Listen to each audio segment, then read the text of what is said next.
Hi all, welcome back to Competitive Cracker. This is me, Alfred Abdul Salam.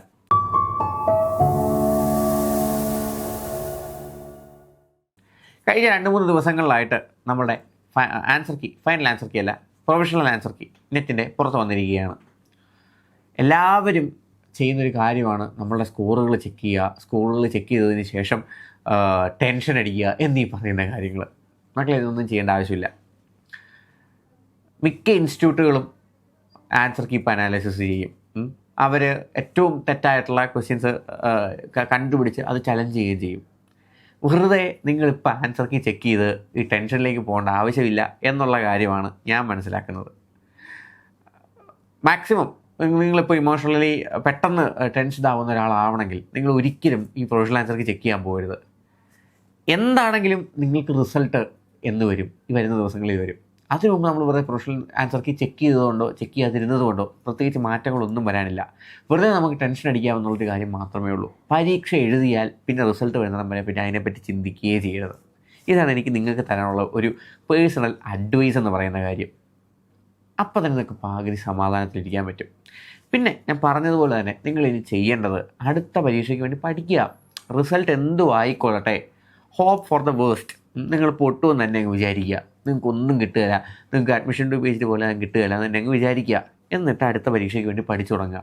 ഇങ്ങനെ ചിന്തിക്കുന്നതുകൊണ്ടുള്ള ഗുണം എന്താണെന്ന് വെച്ച് കഴിഞ്ഞാൽ, നിങ്ങൾ റിസൾട്ട് വന്നു കഴിയുമ്പോൾ നിങ്ങൾ ഓട്ടോമാറ്റിക്കലി നിങ്ങൾക്ക് നല്ല മാർക്കാണ് നിങ്ങൾ പ്രിപ്പറേഷൻ ബേസ് ചെയ്ത്. അപ്പോൾ നിങ്ങളുടെ എക്സ്പെക്റ്റേഷൻസ് അപ്പുറത്തേക്ക് നിങ്ങൾക്ക് റിസൾട്ട് കിട്ടുമ്പോൾ you will be happy with it. And നിങ്ങൾ ഓൾറെഡി പഠിച്ച് തുടങ്ങിയതുകൊണ്ട് തന്നെ ആ റിസൾട്ടിനെ പുഷ് ചെയ്യാനുള്ള ഒരു പാത്തും നിങ്ങളുടെ കയ്യിലുണ്ട്. അപ്പോൾ ഓൾറെഡി നമ്മൾ പഠിച്ചു തുടങ്ങി റിസൾട്ട് വരുമ്പോൾ നിങ്ങൾക്ക് നെറ്റ് മാത്രമേ ഉള്ളൂ. അപ്പോൾ നിങ്ങൾ ഓൾറെഡി പഠിച്ചു തുടങ്ങിയതാണ്. എന്നാൽ പിന്നെ നമുക്ക് ഇതിൻ്റെ കൂടെ തന്നെ പോയേക്കാം. നിങ്ങൾക്ക് JRF പുഷ് ചെയ്യാനൊരു ഫ്ലോ കിട്ടും. ഒന്നാണ് well begun is half done എന്ന് തന്നെ ഉള്ള കാര്യത്തിൽ ഞാൻ വിശ്വസിക്കുന്നു. നമ്മളിപ്പോൾ തന്നെ വൃത്തിക്ക് തുടങ്ങിക്കഴിഞ്ഞാൽ നമ്മൾ പകുതി പരിപാടി അവിടെ കഴിഞ്ഞു. നമുക്ക് പിന്നെ ആ ഫ്ലോയിൽ അങ്ങ് പോയാൽ മതി. ആ സ്റ്റാർട്ടിങ് ട്രബിളിനെ അങ്ങ് ഓവർകം ചെയ്ത് വയ്ക്കുക. ഇതാണ് എനിക്ക് നിങ്ങൾക്ക് തരാനുള്ള അഡ്വൈസ് എന്ന് പറയുന്നത്. പിന്നെ മാർക്കുകളുടെ കാര്യം. ചില സബ്ജക്റ്റുകളിലൊക്കെ ഒരുപാട് പേര് റിപ്പോർട്ട് ചെയ്യുന്ന മാർക്കുകൾ എന്ന് പറഞ്ഞാൽ വളരെ കുറവാണ്. നമുക്കറിയാം, കഴിഞ്ഞ തവണ എക്കണോമിക്സ്, ഇംഗ്ലീഷ് പോലുള്ള സബ്ജക്റ്റുകളിൽ വളരെ ടഫായിട്ടുള്ള എക്സാം ആയിരുന്നു. വളരെ താഴെയുള്ളൊരു കട്ട് ഓഫ് ആയിരുന്നു ഇത്തവണ വന്നിട്ടുണ്ടായിരുന്നത്.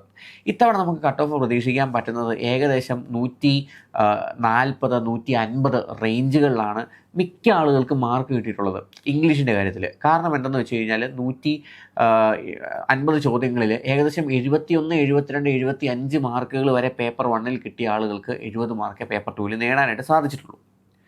Provided 50 question കൂടുതലുണ്ടായിട്ടും. അതുകൊണ്ട് തന്നെ പേപ്പർ 1 എളുപ്പമായിരുന്നതുകൊണ്ട് നമുക്ക് കട്ട് ഓഫ് ഒരുപാട് താഴെ വരും എന്ന് നമുക്ക് പറയാനായിട്ട് സാധിക്കില്ല. ബട്ട് സ്റ്റിൽ കട്ട് ഓഫുകൾ കുറയാനുള്ള സാധ്യതയുമുണ്ട്. നമ്മൾ കേരളത്തിലെ സ്റ്റുഡൻസിൻ്റെ ബേസിസിലാണ് നമ്മൾ ഈ ഒരു അനാലിസിസ് നടത്തുന്നത്. ഓവറോൾ ഇന്ത്യ ആളുകളുടെ പെർഫോമൻസുകളിൽ വ്യത്യാസം വരാം, അത് ഇതിനെ ബാധിച്ചേക്കാം. എഴുതുന്ന കുട്ടികളുടെ എണ്ണം, ഈ എഴുതുന്ന കുട്ടികൾക്ക് ഏത് സബ്ജക്റ്റാണ് കൂടുതൽ. ഇപ്പോൾ ഒരു ഇൻസ്റ്റിറ്റ്യൂട്ടിൽ പഠിപ്പിക്കുന്ന ഒരു അധ്യാപകന് ഒരു ഏരിയ കൂടുതൽ താല്പര്യമാണ്, അയാൾ കൂടുതൽ ഡീറ്റെയിൽ അത് പഠിപ്പിക്കും. അത് മറ്റൊരു ഇൻസ്റ്റിറ്റ്യൂട്ടിൽ ലഭിക്കണമെന്നില്ല. അപ്പോൾ ആ ഇൻസ്റ്റിറ്റ്യൂട്ട് ബേസ് ടോപ്പിക്കുകളുള്ള വ്യത്യാസം, വെയിറ്റേജിൽ വ്യത്യാസം വരാം. അങ്ങനെ നമ്മളുടെ ചോദ്യം, നമുക്ക് പരീക്ഷകളിൽ ചോദിക്കുന്ന ഏരിയാസ് ഉണ്ടല്ലോ, ഈ ചോദിക്കുന്ന ഏരിയാസ് ആ പ്രത്യേക ഇൻസ്റ്റിറ്റ്യൂട്ടിൽ പഠിച്ച ആളുകൾക്ക് ചിലപ്പോൾ കൂടുതൽ മാർക്ക് നേടിയെന്ന് വന്നേക്കാം. അതുകൊണ്ട് നമുക്കൊരിക്കലും പൂർണ്ണമായിട്ടൊരു കട്ട് ഓഫ് പ്രഡിക്ഷൻ നമുക്ക് നടത്താനായിട്ട് സാധിക്കില്ല. ഒരുപാട് വേരിയബിൾ ഉള്ള റിസൾട്ട് സിസ്റ്റമാണ് നെറ്റിൻ്റേത്. That is percentile system. So let's hope for the best. ഇങ്ങനെ ഇരിക്കുന്നതുകൊണ്ട് തന്നെ പേപ്പർ 2 മിക്കവർക്കും തന്നെ മിക്ക പരീക്ഷകൾക്കും പാടായിരുന്നതുകൊണ്ട് തന്നെ പേപ്പർ 1 മിക്കവർക്കും എളുപ്പമായിരുന്നു. പേപ്പർ 1 എളുപ്പമാണെങ്കിൽ പേപ്പർ 2 പാടായിരിക്കും, പേപ്പർ 1 പാടാണെങ്കിൽ പേപ്പർ 2 എളുപ്പമായിരിക്കും. ഈ ഒരു പാറ്റേൺ ആയിരുന്നു നമുക്ക് ഇത്തവണ കാണാനായിട്ട് സാധിച്ചത്. സോ നിങ്ങളുടെ സബ്ജക്റ്റ് എന്തും ആയിക്കോട്ടെ, നിങ്ങളുടെ കട്ട് ഓഫ് ഇത്തവണ കുറഞ്ഞു വരാനുള്ള സാധ്യതയുണ്ട്. നമ്മൾ ഇംഗ്ലീഷ് എക്സാമിന് ശേഷം നടത്തിയ അനാലിസിസിനേക്കാൾ കുറച്ചുകൂടി താഴെ ആയിരിക്കും നമ്മളുടെ ഇത്തവണത്തെ കട്ട് ഓഫ് നമുക്ക് പ്രതീക്ഷിക്കാനുള്ളത്. So whatever be the result, നിങ്ങൾ അതിനെപ്പറ്റി ഒന്നും ആലോചിക്കേണ്ട ആവശ്യമേ ഇല്ല. നിങ്ങളിപ്പോൾ എന്ത് ചെയ്തെന്ന് പറഞ്ഞാലും അതിലൊന്നും ചെയ്യാനില്ല. What you have done is already done. ഇനി എന്തെങ്കിലും ബൈ റാൻഡമായിട്ട് ബൈ ലക്ക് എന്തെങ്കിലും സംഭവിച്ചാലേ ഉള്ളൂ. ലൈക്ക് എക്സാം പ്രൊഫഷണൽ ആൻസർ കീയിൽ കൂടുതൽ തെറ്റുകൾ വരിക, അല്ലെങ്കിൽ എക്സാമിൽ എന്തെങ്കിലും തിരിമറി പറ്റി പരീക്ഷ മാറ്റി വെക്കുക, ഇങ്ങനെയുള്ള കാര്യങ്ങൾ മാത്രമേ ഇനി ഇതിന് മുമ്പിലേക്ക് എന്തുള്ളൂ, നമുക്കൊരു ചലഞ്ചായിട്ട് വരാനുള്ളൂ. അതൊന്നും നമ്മളുടെ കയ്യിലുള്ള കാര്യമല്ല, നമുക്കൊന്നും ചെയ്യാനും ഇല്ല.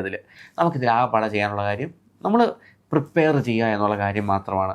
നമ്മൾ ഹോപ്പ് ചെയ്യാനും ഇങ്ങനെ ഇങ്ങനെ ഒരു സാധനം നടക്കട്ടെ എന്ന് ആഗ്രഹിച്ചിരുന്നിട്ട് എനിക്ക് കൂടുതൽ മാർക്ക് കിട്ടുമോ, മാർക്ക് കുറഞ്ഞോ എന്ന് പേടിച്ചിട്ടൊന്നും ഒരു കാര്യമില്ല.